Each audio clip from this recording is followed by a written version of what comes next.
எச்சரிப்பு ரொம்ப ரொம்ப அவசியம். எச்சரிப்பு இல்லாத இடத்துல பெரிய அழிவு இருக்கும் இல்லையா? ஒரு சபை கூட எச்சரிப்பை கொடுத்து கொண்டே இருக்கணும். எச்சரிப்பை கொடுக்கல அப்படின்னா அங்க வருகிற ஆத்துமாக்கள் அநேக வேளையில வரப்போகும் தீங்கை குறித்த அறிவில்லாமல் மிகப்பெரிய ஆபத்தில் என்ன பண்ணிடுவாங்க, சிக்கிடுவாங்க. இன்னைக்கு நிறைய பேர் சபைக்கு வரும்போது எப்படிப்பட்ட செய்திகளை எதிர்பார்க்குறாங்கன்னா, அவர்களை நல்ல சந்தோஷப்படுத்துகிற செய்திகளை எதிர்பார்க்குறாங்க. நிறைய பேர் தங்களை குதூகலப்படுத்துகிற செய்திகளை எதிர்பார்க்குறாங்க. சில பேர் தங்களை உற்சாகமூட்டுற செய்தி தான் வரணும் அப்படின்னு எதிர்பார்க்குறாங்க. நம்ம ஊரில் பாருங்க, சில வேளையில் ரொம்ப வேதனையாக இருக்கும். அதில் போட்டிருக்கோம் ஸ்பீட் பிரேக்கர் அஹெட் அப்படின்னு போட்டிருக்கோம் ஒரு போர்டு. அது மேலேயே ஒருவரை காணவில்லைன்னு சொல்லி என்ன பண்ணியிருப்பாங்க, ஸ்டிக்கர் ஒட்டியிருப்பாங்க. பார்த்துருக்கீங்களா? அல்லது அதிலே ஒட்டியிருப்பாங்க வருந்துகிறோம் அப்படின்னு. பாவம், யாரோ ஒருத்தர் இறந்து போனவருடைய நினைவு நாள் அல்லது அவருடைய அடுத்த வருந்துகிறோம் இவர் தான். சொல்ல விளங்குதா உங்களுக்கு? எச்சரிப்பை மறைக்க கூடாது. ஒரு சபை எச்சரிப்பான செய்திகளை கொடுப்பதில் ரொம்ப ஜாக்கிரதை. நீங்களும் நீங்க சபைக்கு வரும்போது ஆண்டவர்கிட்ட கேட்கணும், ஆண்டவரே என்னை ஆறுதல் படுத்தும் போது படுத்துங்க, என் காயங்கள் ஆற்றுறதுக்கு உமால முடியும். நீர் மெல்லிய சத்தத்தோடும் பேசுவீங்க, நீங்க ஆலோசனையும் கொடுப்பீங்க, நீங்க எனக்கு ஒரு தகப்பனை போல பேசுவீங்க, தாயை போல தேற்றுவீங்க, எல்லாம் நல்லது. ஆனால் எச்சரிக்கை மறந்துடாதீங்க. ஆண்டவரே எனக்கு எப்போ எச்சரிப்பு தேவையோ என் மேல தயவு செய்து உடைய கண்களை வைத்து நான் போகிற பாதை சரியில்லை அப்படின்னா நீங்களாவது என்னோட என்ன பண்ணுங்க, பேசி என்னை எச்சரிங்க ஆண்டவரே, அப்பொழுது நான் நலமான பாதைக்கு திரும்பிடுவேன். ஹல்லேலூயா. கர்த்தர் ஒரு சபைக்கு நீங்க வரும்போது எச்சரிப்பான வார்த்தைகளை நம்முடைய தனிப்பட்ட வாழ்க்கை குறித்து, குடும்பத்தை பற்றி, நம்முடைய ஆவிக்குரிய வாழ்க்கை குறித்து கர்த்தர் பேசும்போது மனம் நொந்து போயிடக்கூடாது, சோர்ந்து போயிடக்கூடாது. இதெல்லாம் என்னங்க செய்தி, எப்போ பார்த்தாலும் எச்சரிக்கிறாங்க. இல்லை இல்லை, எச்சரிப்பு ரொம்ப அவசியம், ரொம்ப அவசியம். அருமையானவர்களே, எச்சரிப்பு ரொம்ப ரொம்ப அவசியம். எச்சரிப்பு பலகைகள். நம்ம வாழ்கிற உலகம் மிகுந்த தீமையினால் நிறைந்திருக்கு, மிகுந்த கேடான காரியங்கள் இருக்கிறது. நம்ம எச்சரிப்பு இல்லாமல் போவோமானால் நாம் மிகுந்த ஆபத்தில் நம்ம சிக்கிக்கொள்வோம். இப்போ கர்த்தர் என்ன பண்றாருன்னா, தரிசனத்தின் மூலமாக, சொப்பனங்கள் மூலமாகவும் என்ன பண்ணுகிறார், நடக்க போகிற காரியங்களை குறித்து எச்சரிக்கிற தேவனா இருக்கிறார். அந்த எச்சரிப்பை நாம் கேட்டு அசட்டை செய்து விடாதபடி ஜாக்கிரதையோடு எச்சரிப்புக்கு நாம் பதில் செய்ய வேண்டியது அவசியம். நான் நினைக்கிறேன், இந்த நோவா தேவ எச்சரிப்பை பெற்றான்.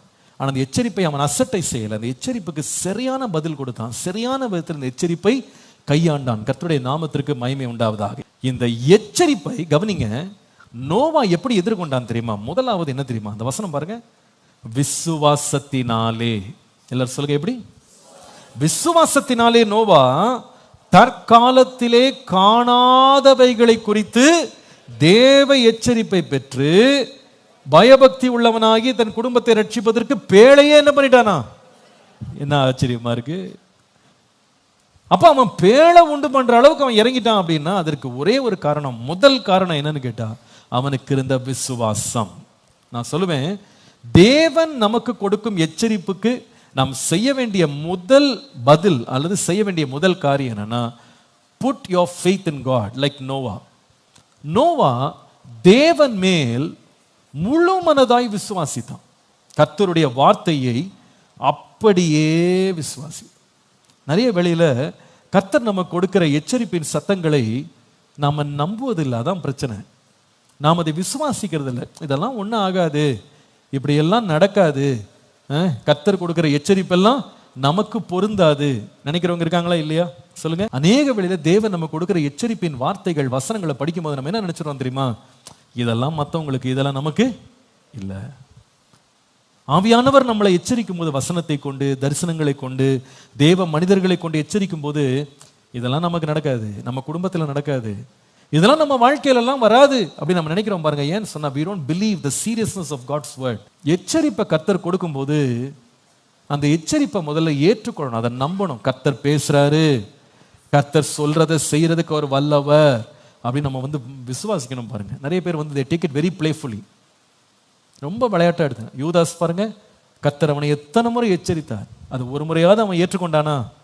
இதெல்லாம் எனக்கு ஆகாது, எனக்கு இதெல்லாம் நடக்காது. சீஷர்கள்ட்ட ஆண்டு எச்சரிக்கும் போது, ஆண்டவரே எல்லாரும் உண்மை மறுதளிச்சா கூட நான் என்ன பண்ண மாட்டேன், உண்மை மறுதளிக்க மாட்டேன். அவர் சொல்லுகிற வார்த்தை அவங்க என்ன பண்ணல, விசுவாசிக்கல. ஆனா நோவாவை பாருங்க, தற்காலத்துல ஒரு வெள்ளத்தை அவன் பார்க்கவே இல்லை. ஆனா தேவனுடைய எச்சரிப்பு அவனுக்கு வந்த போது அது என்ன செய்தான், என்ன செய்தான், விசுவாசித்தான். எல்லாரும் சொல்லுங்க, என்ன செய்தான்? முதல்ல நம்முடைய இருதயம் என்ன செய்யணும்னா, விசுவாசிக்கிறதுக்கு ஆண்டவரே இருதயத்தை சரி பண்ணுங்கன்னு சொல்லுங்க. விசுவாசிக்க முடியாதபடி என் இருதயத்தை நான் கடினப்படுத்தி இருந்தேன்னா, என் இருதயத்தை நீங்க குணமாக்குங்க ஆண்டவரே நம்ம கேட்கும். உம்முடைய வார்த்தையை நான் விசுவாசிக்காம போயிட்டேன்னா, உம்முடைய எச்சரிப்பை விசுவாசிக்காம போனா எப்படி நான் எச்சரிப்பு அடைய முடியும்? எப்படி என் வழிகளை நான் திருப்ப முடியும்? ஆண்டவரே, எச்சரிப்படை எனக்கு கிருபை தான். சில இடத்துல பாருங்க, கார்ல போகும்போது போட்டிருப்பாங்க டேஞ்சரஸ் கர்வ் அஹெட் அப்படின்னு போட்டிருப்பாங்க, ஆபத்தான வளைவு அப்படின்னு போட்டிருப்பாங்க. சில டிரைவர் பார்த்தீங்கன்னா சொல்லுவாங்க, அதெல்லாம் மற்றவங்களுக்கு அப்படின்னு அந்த இடத்துல தான் வேகத்தை காட்டுவாங்க. ஆனால் கண்ணை மூடி திறக்கிறதுக்குள்ள எல்லாமே நாசமாயிடும். அவங்க அதை மட்டும் கொஞ்சம் நம்பி இருந்தாங்கன்னா, அது கொஞ்சம் அதை விசுவாசிச்சிருந்தாங்கன்னா, அது வந்து ஆபத்தான ஒரு இடம் போட்டிருக்காங்க, எழுதி போட்டிருக்காங்க, கொட்டை எழுத்துல எழுதியிருக்காங்க, கொஞ்சம் நம்ம பணிஞ்சு போவோம், கொஞ்சம் தாழ்த்திக்கிடுவோம் அப்படின்னு அவங்க சொல்லியிருந்தா அவங்க உயிரை காப்பாற்றிருப்பாங்க, தங்க உடைமைகளை காப்பாற்றிருப்பாங்க, தங்க பிள்ளைகளை காப்பாற்றிருப்பாங்க இல்லையா? ஆண்டவரே, இந்த நோவாவுக்கு இவ்வளோ பெரிய விசுவாசம் இருந்துச்சப்பா, நான் பார்த்தா தான் விசுவாசிப்பேன் அவன் சொல்லலை. காணாதவைகளை குறித்து தேவ எச்சரிப்பு பெற்ற போது விசுவாசித்தான். தேவன் நம்ம எச்சரிக்கும் போது முதலாவது நம்ம செய்ய வேண்டியது என்ன சொல்லுங்க? சத்தமா சொல்லுங்க, என்ன செய்யணும்? விசுவாசிக்க வேண்டும். எல்லாரும் சொல்லுங்க, ஆண்டவரே விசுவாசிக்க கிருபை தாங்க. அந்த வார்த்தையை நம்புறது கிருபை தாங்க ஆண்டவரே. இதெல்லாம் எனக்கு நடக்காதுன்னு மட்டும் யாரும் சொல்லிடக்கூடாது. ஆண்டவரே, உங்களுடைய வார்த்தையை நான் விசுவாசிக்க எனக்கு. அப்போ எச்சரிப்பு வரும்போது முதலாவது you have to take it with faith. அது காணாமல் இருக்கலாம், அதுக்கு சாத்தியமே இல்லாத போல் தெரியலாம், ஆனால் எச்சரிப்பு வருது, நான் அதை விசுவாசிக்கிறேன். அதான் முதலாவது காரியம். ரெண்டாவது பாருங்க, நோவா செய்த காரியம் என்ன? அதே எபிரேயர் 11ஆம் அதிகாரம் 7ஆம் வசனம். விசுவாசத்தினாலே நோவா தற்காலத்திலே காணாதவைகளை குறித்து தேவ எச்சரிப்பு பெற்று பயபக்தி உள்ளவனாகி. நோவா பயபக்தி உள்ளவனானான். இன்றைக்கு பொதுவா இந்த பயபக்தி, தேவனை கண்டு பயப்படுறது, அவருடைய வார்த்தையை கேட்டு பயப்படுற பயத்தை வந்து இன்னைக்கு அநேகர் வேண்டாம்னு சொல்றாங்க. அப்படிலாம் பயப்பட வேணாங்க அப்படின்னு சொல்றாங்க. சிலர் அதை போதிக்கிறாங்க. அந்த மாதிரி ஒரு டீச்சிங் வந்து இன்னைக்கு நிறைய பேருக்கு ரொம்ப பிடிச்சிருக்கு. அது ரொம்ப நிறைய பேர் வந்து அதை ஏற்றுக்கொள்றாங்க. I very sorry for them. நம்ம எல்லாம் விசுவாச பிரமாணத்துக்குள்ள வந்துட்டோம், நமக்கெல்லாம் பயம் இல்லைன்னு நினைக்கிறாங்க. அப்படி கிடையாது. நோவா வந்து ஒரு நீதிமான். தேவ எச்சரிப்பை பெற்ற போது அவன் பயந்தான். தெய்வீக ஒரு பயம் அவனுக்குள்ள வந்தது. நல்லா கவனிங்க. நீங்க நிறைய பேர் நினைக்கிறாங்க நம்முடைய தேவன் வந்து பயப்பட தேவையில்லைன்னு நினைக்கிறாங்க. Because they don't have a proper understanding of who God is. தேவன் எப்படிப்பட்டவர் என்ற சரியான ஒரு புரிதல் இல்லாததுனால இன்னைக்கு புதிய ஏற்பாட்டில் வந்து தேவனை ஒரு ரொம்ப விளையாட்டான ஒரு காரியமாக பார்க்குறாங்க இல்லையா? நம்முடைய தேவன் வந்து யாரு என்றால், ஒரு பக்கம் வந்து அவர் இரக்கம் உள்ளவர் தான், நீடிய பொறுமை உள்ளவர் தான், தயவு உள்ளவர் தான், அன்பு உள்ளவர் தான், தீங்குக்கு மனஸ்தாபப்படுகிறவர் தான். நான் இல்லைன்னு சொல்லலை. But that is only one side of the coin. ஒரு நாணயத்தின் ஒரு பக்கம் தான் அது. ஆனால் அதே தேவன் மறுபக்கத்தில் எப்படி இருக்குன்னா எரிச்சல் உள்ள தேவனா இருக்கிறார்ன்றது மறந்துடக்கூடாது. அது மறந்துடவே கூடாது. ஒரு பக்கம் வந்து ஜீவனை கொடுக்க அவர் வல்லவர், அதே வேளையில் மறுபக்கத்தில் ஜீவனை எடுக்கவும் வல்லவர். அதே தேவன் தான் ஒருவனை ஐஸ்வர்யவானாக மாற்றுறாரு, அதே தேவன் தான் ஒருவனை தரித்திரம் அடையவும் செய்கிறார் என்று வேதம் நமக்கு சொல்லுகிறது. அதே தேவன் தான் நம்மை ஆசீர்வதிக்கிறவர், அதே தேவன் தான் நம்மை சபிக்கவும் முடியும் அப்படின்றத மறந்துடக்கூடாது. புதிய ஏற்பாட்டில் சாபம் இருக்கானா? இருக்கு. அத்திமரத்தை ஆண்டவர் சபித்தார்னு போட்டு. நீங்க நிறைய பேர் கிருபையும் சத்தியமும் இயேசுவினால வந்தது, அதனால இயேசு வந்து கிருபை கிருபை கிருபைன்னு பேசுறாங்க. That's not how it works. இது ரெண்டும் சேர்ந்தது தான் தேவனுடைய முழுமைக்கு நம்மை கொண்டு வருகிறது. அதே தேவன் தான் ஒரு மனிதனை உயர்த்துகிறார், அதே தேவன் தான் ஒருவனை தாழ்த்தவும் முடியும். அவர் தான் காயம் படுத்துகிறார், அவர் காயம் கட்டுகிறவராகவும் இருக்கிறார். அவர் கட்டுகிறவராக மாத்திரமல்ல, கட்டினதை உடைக்கவும் வல்ல தேவனாக இருக்கிறார். யோபு சொல்லும் பொழுது கர்த்தர் கொடுக்கிறவர் மாத்திரமல்ல, கர்த்தர் எடுக்கிறவர் என்று சொல்லி அவர் சொல்றதை நம்ம பார்க்கிறோம். நம்முடைய தேவன் ஒரு பக்கம் ரொம்ப மன்னிக்க தயவு பெறுத்தவர் தான், அதே நேரத்தில் பட்சிக்கிற அக்கினியாகவும் இருக்கிறார் அப்படின்றத மறந்துடக்கூடாது. அதே தேவன் தான் நம்மை ரட்சிக்கிறவர், அதே தேவன் நம்மை கைவிடவும் முடியும். மறந்துடாதீங்க. ஒரு பக்கம் இயேசு கைவிட மாட்டார், ஆனால் இயேசு கைவிடுறதுக்கும் நேரம் இருக்கு. யூதாசை பார்த்து நீ செய்கிறதை சீக்கிரமாய் செய், மனுஷகுமாரன் யாரால் காட்டி கொடுக்கப்படுகிறான் அவனுக்கு ஐயோன்னு சொல்லி அவனை விட்டார். அவனை வேதம் சொல்லுது, இயேசுவோடு இருந்தவனுக்குள்ளே சாத்தான் புகுந்தான்னு போட்டிருக்கு. தயவுசெய்து நீங்க கொஞ்சம் எச்சரிப்பா பார்க்கணும். கர்த்தரை பற்றி நம்ம பேசும்போது காரியங்கள் ஒரே ஒரு பக்கத்தை மாத்திரம், இனிமையான பக்கத்தை காமிச்சிட்டு நம்மளை யாரும் வஞ்சித்தரக்கூடாது. தயவுசெய்து அதில் மறந்துடாதீங்க. இன்னைக்கு யாராவது ஒரு கிருபை பிரசங்க யாருன்னு சொல்லி கொள்ளுகிறவங்க ஆண்டவர் அப்படிலாம் கிடையாது, இப்படிலாம் கிடையாது, இந்த மாய்மால பிரசங்க யார்கிட்ட ரொம்ப கேர்ஃபுல்லாக இருங்க. அவங்க இன்னைக்கு எப்படி மாத்திட்டாங்கன்னா, பரலோகத்துக்கு போற பாதி ஒரு ஹைவே மாதிரி மாத்திட்டாங்க, ஹை ஸ்பீட் ரயில் மாதிரி மாத்திட்டாங்க. No stopping, no trouble, no problems, அப்படியே எல்லாம் திறந்த வாசல் தான். அப்படி கிடையாது. அவர் திறக்கிறவர் மாத்திரமல்ல, பூட்டுகிறவர்னு வாசிக்கிறோம். அவர் நன்மை மாத்திரம் இல்லை, தீமை கூட கர்த்தரால் செய்ய முடியுன்றதை மறந்துடாதீங்க. அதனாலதான் தேவன் நோவா தேவ எச்சரிப்பு பெற்றான்னு ஏன் போட்டிருக்கு? அவன் பயபக்தி உள்ளவனானான்னு ஏன் பெற்றிருக்கா? தேவனை குறித்த ஒரு சரியான புரிதல் அவனுக்கு இருந்தது. நல்லா கவனிங்க, தேவனுடைய உண்மையான தன்மை என்ன என்பதை குறித்த சரியான புரிதல் நமக்கு இல்லை என்றால் ஒரு மாயமான நம்பிக்கையில வாழ ஆரம்பித்து விடுவோம். இது என்னன்னா, தேவனை பற்றி முழுமையாக அறியாவிட்டால் ஒரு மாயமான நம்பிக்கை, அதாவது எல்லாமே நல்லதுதான் நடக்கும், தேவன் எப்பவுமே எனக்கு நன்மை தான் செய்வாரு, தேவன் எதையுமே கண்டுகொள்ள மாட்டார், எல்லாத்தையும் மன்னிச்சிருவாரு, அவற்றிலிருந்து எந்த தீமையுமே வராதுன்னு சொல்ற ஒரு ஃபால்ஸ் ஹோப் நமக்குள்ள கிரியேட் ஆயிடும். இன்னொன்று பெரிய ஆபத்து என்னன்னு கேட்டா, a dangerous carelessness. என்னன்னா, எச்சரிப்பு இல்லாம வாழ்ற ஒரு வாழ்க்கை ஆபத்தான ஒரு வாழ்க்கைக்கு நம்மளை கொண்டு போயிடும். நம்ம வாழ்க்கையில கொஞ்சம் கூட கட்டுக்கோப்பு இல்லாமலே வாழ ஆரம்பிச்சிடும். ஏன்னா கர்த்தர் தான் எப்பவுமே இரக்கம் உள்ளவராச்சு, எப்பவுமே கிருபை உள்ளவராச்சு, அவர்கிட்ட என்ன வந்துடும்? ஒன்றும் வராது. அதான் ஒரு போதகர் பிரசங்கம் பண்ணுறது நான் கேட்டேன், ரொம்ப வேதனையாக இருந்தது. அவர் சொல்கிறாரு, பழைய ஏற்பாட்டில் சீனாய் மலையில் அக்கினியும் எரிமலையா, அக்கினியா புகையா ஆண்டவர் மலை மேலே இறங்கினாராம். அந்த மலையில் இறங்கும் போது ஜனங்கள் எல்லாம் பயந்துட்டு கர்த்தர் எங்களோடு பேச வேண்டாம் பேச வேண்டாம்னு அலறினாங்களாம்.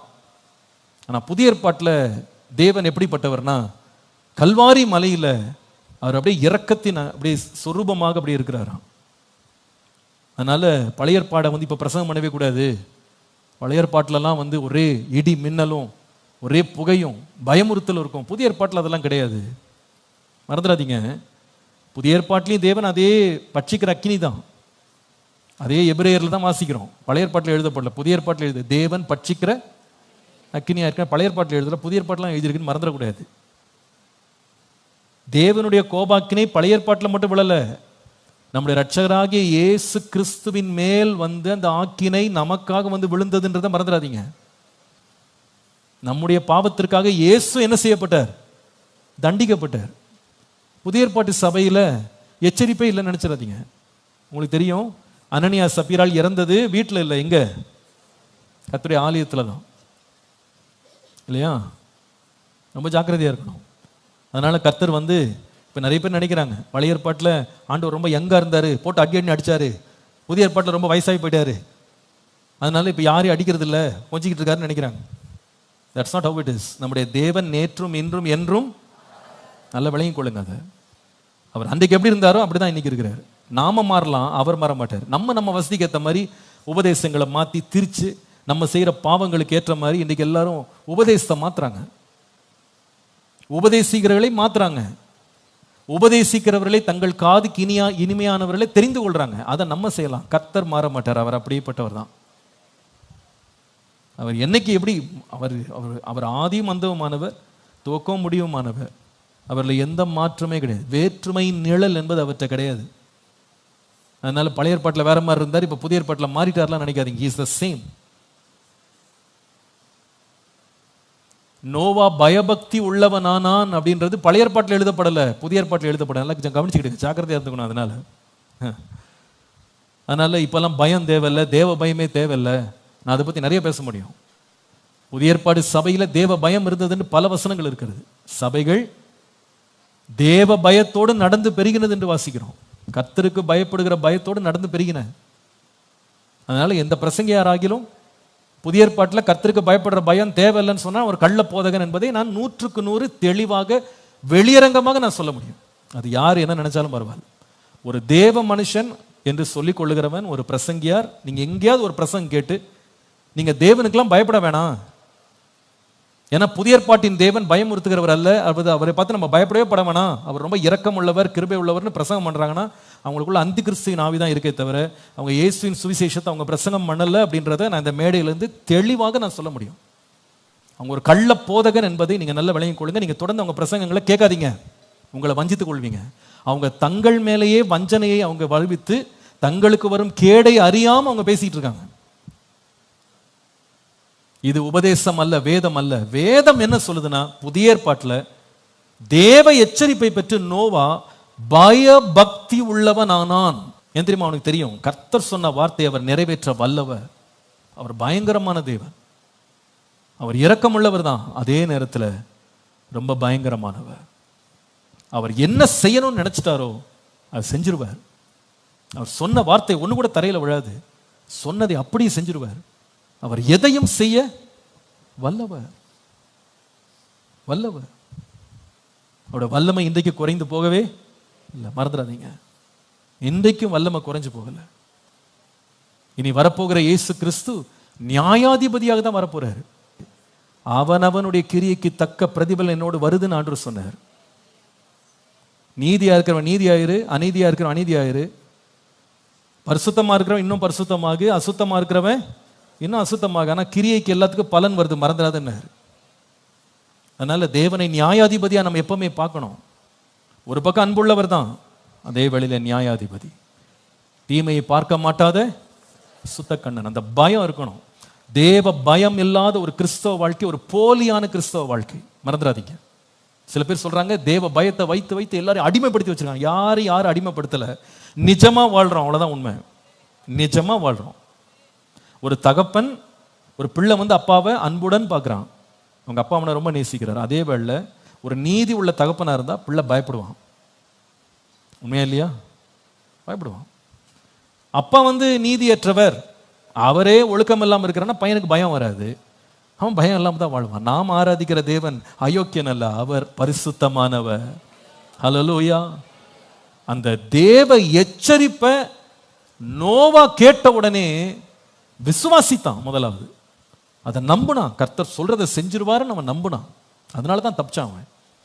ரெண்டாவது எச்சரிப்பு அவன் வாழ்க்கையில ஏன் பலன் செய்தது என்று சொன்னா, தேவ பயத்தினால் நிரம்பினான். பயம் வந்ததுனால தான் எல்லாருமே அந்த வார்த்தையை நம்பாம யாருமே பதில் சொல்லாம போயிட்டாலும் அந்த குடும்பத்தோடு சேர்ந்து ஒரு பேழையை கட்டி அதுல தான் வீட்டோடு போய் உள்ள உட்கார்ந்துக்கிட்டு அவன் அவ்வளோ பெரிய ஒரு ஆபத்திலிருந்து மீட்கப்பட்டான், தப்பித்து கொண்டான். God is warning us. கர்த்தர் நம்மளை வார்ன் பண்ணும்போது பயம் இல்லாம போயிடக்கூடாது. நம்ம செய்யற தவறுகளுக்கு தீவினைக்கு தண்டனை உடனே வரலன்னு சொல்லி மனுப்புத்தருடைய இருதயம் கடினப்படுகிறதுன்னு வாசிக்கிறோம். நம்ம அப்படி பயம் இல்லாம போயிடக்கூடாது. தேவ பயத்தினால் நாம் நிரப்பப்படணும். தாவீது தவறு செய்த போது ஆண்டவர் நாத்தானை அனுப்பி எச்சரித்தார். பயந்து நடுங்கி விழுந்தான் பாருங்க கீழே. ஆண்டவரே உங்களுடைய கரத்துல விழுந்துடுறேன்ப்பா, உங்களுடைய கரத்துல மிகுந்த இரக்கம் இருக்கு, மனுஷன் கையில வர மாட்டேன், ஆனால் உங்களுடைய கரத்துல வேணா அவருக்கு தெரியும். அவர் இரக்கம் காட்டுற அதே நேரத்தில் தண்டிக்கவும் வல்லவர். பிரியமானவர்களே, தேவன் அன்னைக்கு கூட நம்மளை எச்சரிக்கிறாரு, பயம் மட்டும் இல்லாமல் போயிடக்கூடாது, துணிகரம் கொண்டக்கூடாது.